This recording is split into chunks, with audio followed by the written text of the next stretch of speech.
Hello everybody and welcome back to our Q&A Wednesdays. As part of our daily transmission throughout the first lockdown of 2021, we will be doing a Q&A Wednesday every week.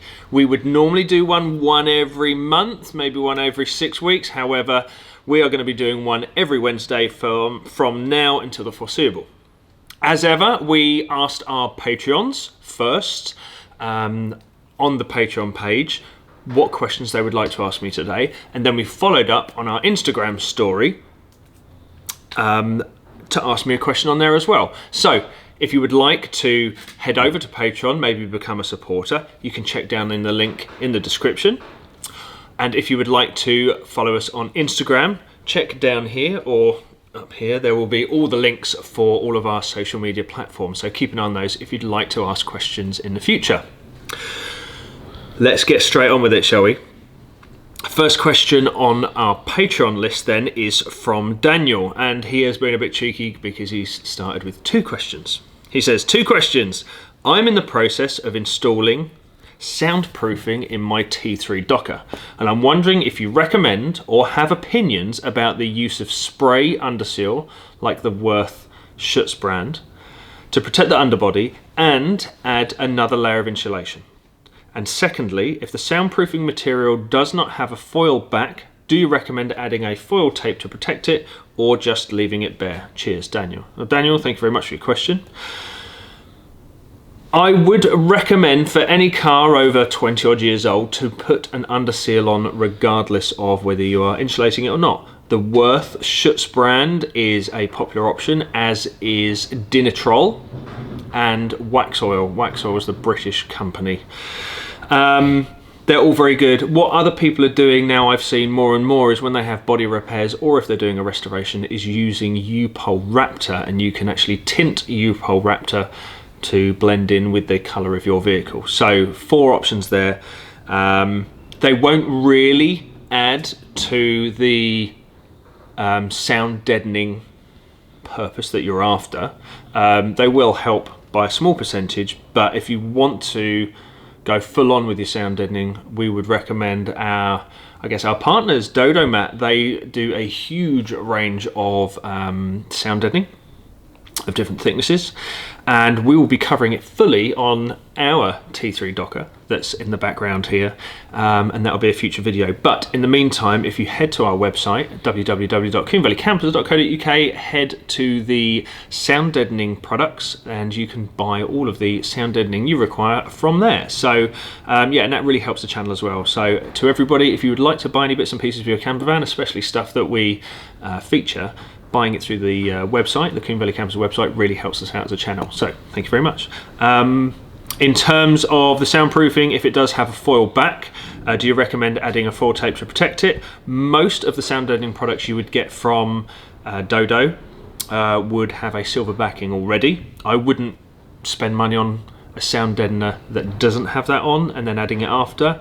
However, Dodo Hex Mat, for example, does come in a silverback or black, which is great to have that option.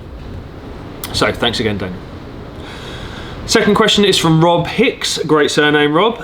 He says, hi, I need to connect some cable connections to the earth points under the driver passenger seat in my T6. What is the best way to prepare and connect to these points, i.e. scrape off paint, locking nut, washer, grease on top of, etc. After the connections are made, how can the earth be checked with a multimeter? So there is, under the driver's seat of a T5/T6 is a really convenient M6 threaded stud with a domed nut already on top of it, and that is the perfect place to give yourself some earthing points. Alternatively, you can create your own earth point by adding a hole with a riv nut. That's a really good option, so you can bolt your own you can thread your own bolt into it and create your own earthing point. Or alternatively, some people choose to use the bolts that hold down the seat, and I believe they are M8 or M10. So lots of points underneath the seats that you can create an earth to. In terms of testing the connection after they're made, you can use a multimeter. We've featured the multimeter on one of our recent videos, how to test your alternator to see if it's a smart alternator. We will do a full video in the future about how to use the basic functions of a multimeter, but in the meantime, if you want to test a connection, it's a continuity check that you are doing. So you want to check whether you've got, in this instance, continuity between the earth point on your battery and the earth point on the chassis. If those 2 points are connected, or if you want to check between one earth point and another earth point on the chassis, you are looking at a resistance test. If there is zero resistance between point A and point B, you have got good connectivity, and the resistance uses ohms. So if you get a good ohm reading or a low resistance reading, then you know you've got a good connection between point A and point B. Alternatively, if you want a more audible notification that you've got a good connection from point A to point B, that's quite good in another function test. If you want to test if your wire has got connectivity from one end to the other, you can actually turn your multimeter onto the audible beep if you have that function, and when you touch the prongs together, the terminals together, you can actually hear a beep. I don't have mine on me, otherwise I would have prepared it now and done that. But yes, we will go through the whole functionality of a multimeter very shortly in an up and coming video. I hope that helps. If you want any further clarification, please do hit us up on Patreon, Rob. Last question from Patreon is from Billy Smith. He says, I have a left-hand drive Westphalia. Oh, hi Billy, by the way, he is one of our most recent patrons, so thank you for that. Billy says, I have a left-hand drive Westphalia and I need to adjust the sliding door to sit right. Any tips on getting the door gaps the same? Now, this week I did prepare these questions in advance, and if I just get me a pointing tool, a pencil with no lead in this instance, I have gone ahead and printed off a colour picture of the back of a Type 25 late model sliding door. This is actually a right-hand drive door, but the premise will be the same.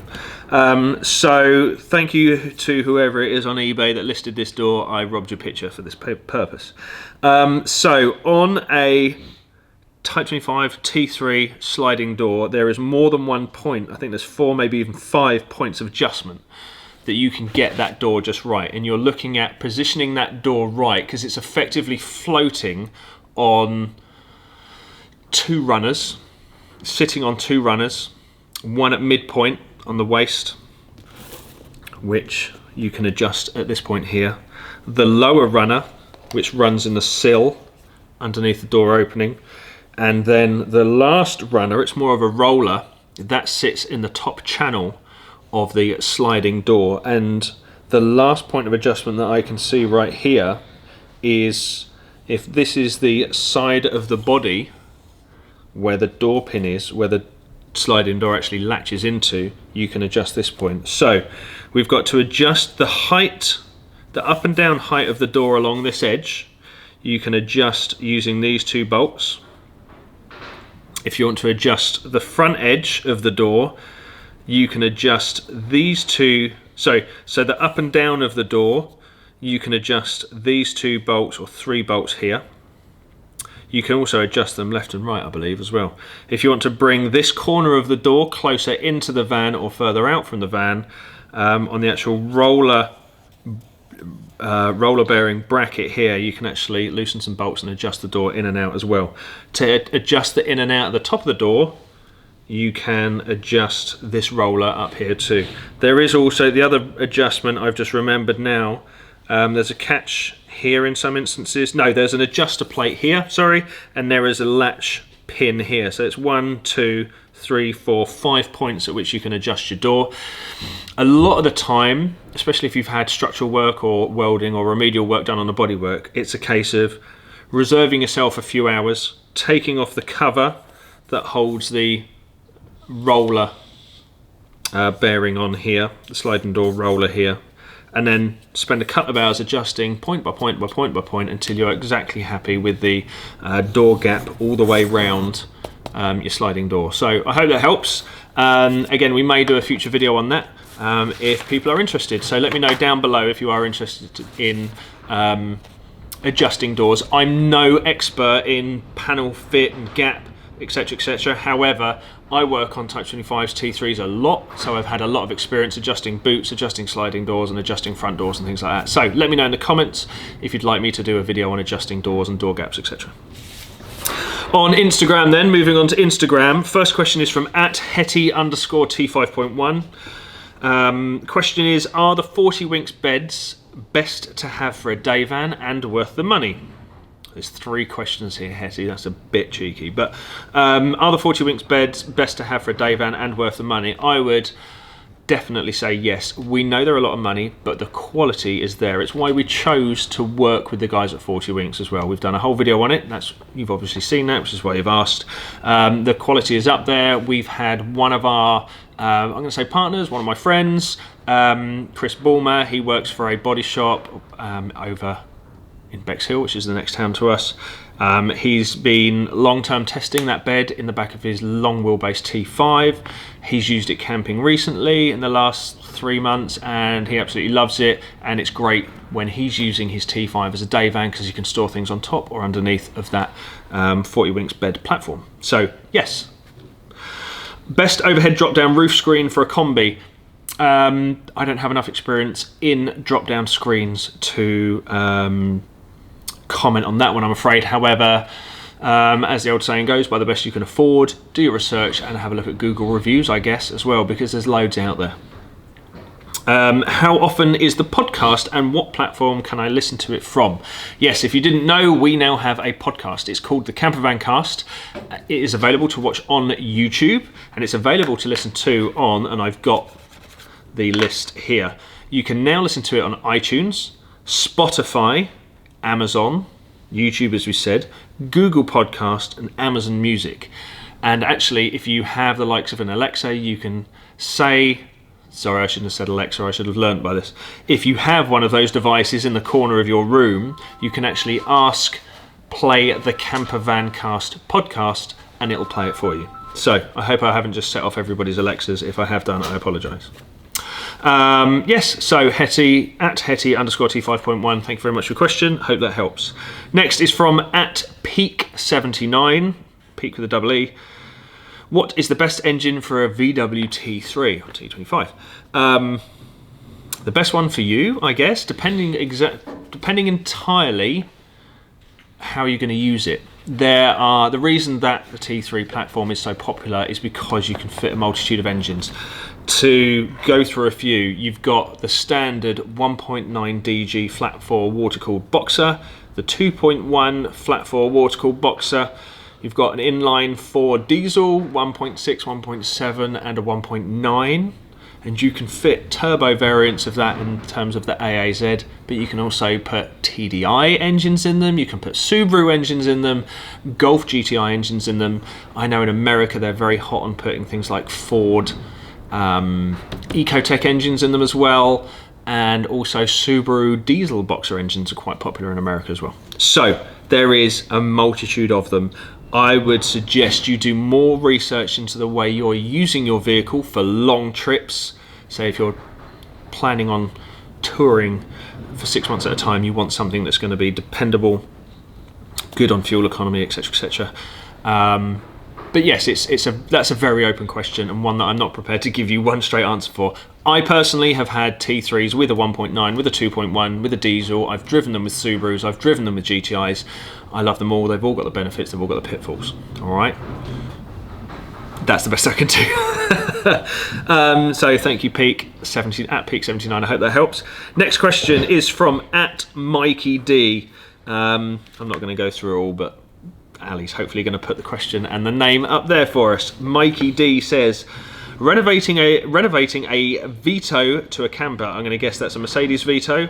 Do we complete the floor first or the walls? Thanks.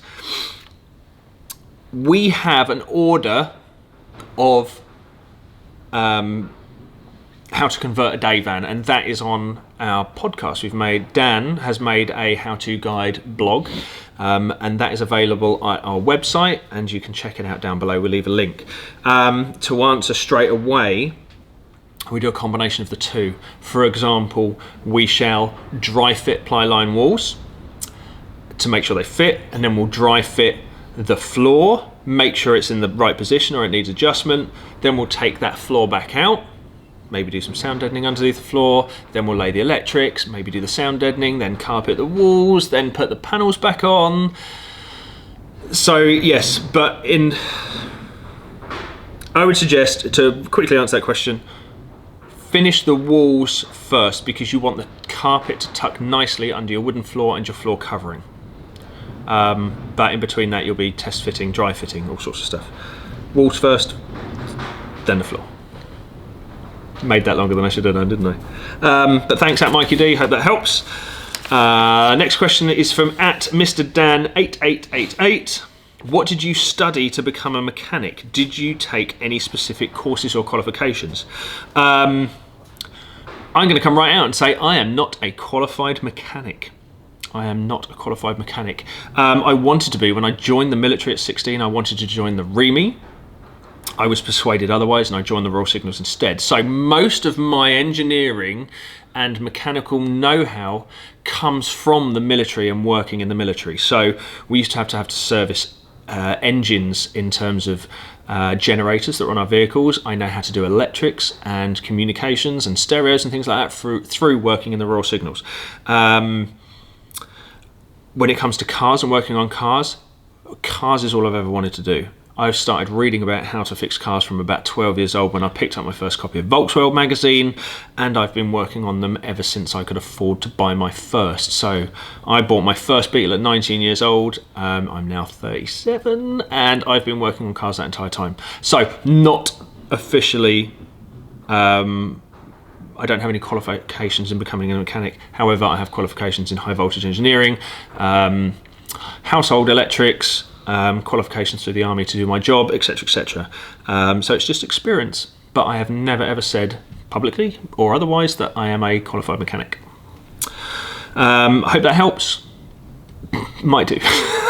But thank you for the question at Mr. Dan8888. Next question is from at VWBertie85. Now, he is a long-term follower of ours, so hello mate, nice to hear from you again. And he says, what's the difference between a digifant and a digijet engine, please? The term digifant and digijet refers to fuel-injected inline-four engines that were available... fuel-injected engines that were available for Volkswagen. They're most commonly found on Mark II and Mark III Golfs, I believe. Don't quote me on that.